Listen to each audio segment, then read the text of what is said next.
Robert Pattinson dying over and over again, Mark Ruffalo as a chaotic, egotistical villain, and creepy space worms with teeth. Yeah, this movie goes places, but was it actually good? Did the director of Parasite craft another masterpiece? Let's break it down. So Mickey 17 is about this guy named Mickey. He's a guy who's basically down really bad on Earth and he's looking for some kind of purpose. And his big solution is to sign up as an expendable for a space colonization mission. And by expendable, I mean literally. He gets all the dangerous jobs, he dies, and then they just print out a brand new Mickey every time. Now at first it's a fun dark comedy, but then things take a turn when Mickey realizes he's not as replaceable as he thought he was. Especially when the new version of himself, Mickey 18, enters the mix. And let me tell you, Robert Pattinson playing two very different versions of Mickey is crazy to see. It was a lot of fun. It was way more entertaining than I actually thought it was gonna be. And as far as the cast goes, this is another movie that is just stacked. First off, Robert Pattinson kills it literally and figuratively. Mickey 17 is this lovable, awkward pushover guy, but when Mickey 18 shows up, he's this confident, take charge alpha, and seeing Robert Pattinson play those two different versions at the same time, so much fun. And then you got Mark Ruffalo, and dude, Ruffalo was crazy in this. He's unpredictable, and honestly, he made me laugh way more than I thought he would, and I don't think he's gonna hit for everybody as far as the humor and what he tries to do, but for me, his character worked.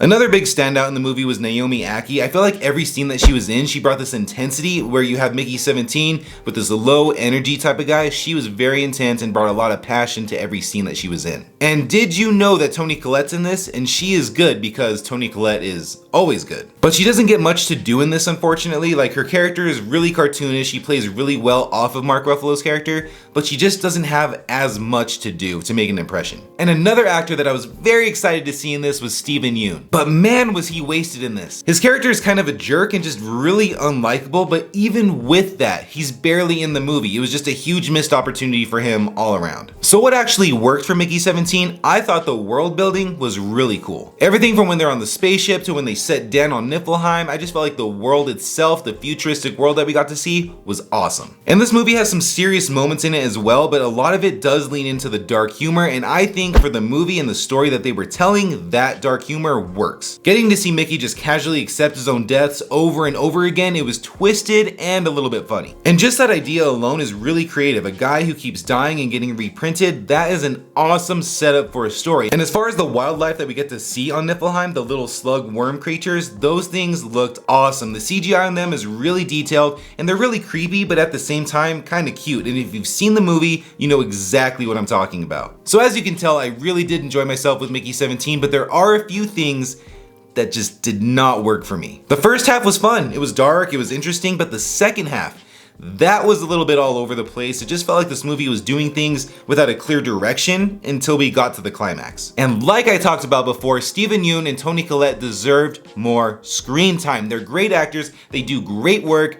Why don't they have more screen time here? Especially Collette. I think her character and her weird obsession with sauces would have been hilarious to see. I needed more of that. Mickey 17 starts to explore some really deep themes like identity, purpose, what it means to be human, but it never fully commits to that for too long. It just kind of touches on them and then just moves along. So after all of that, the big question here, should you watch Mickey 17?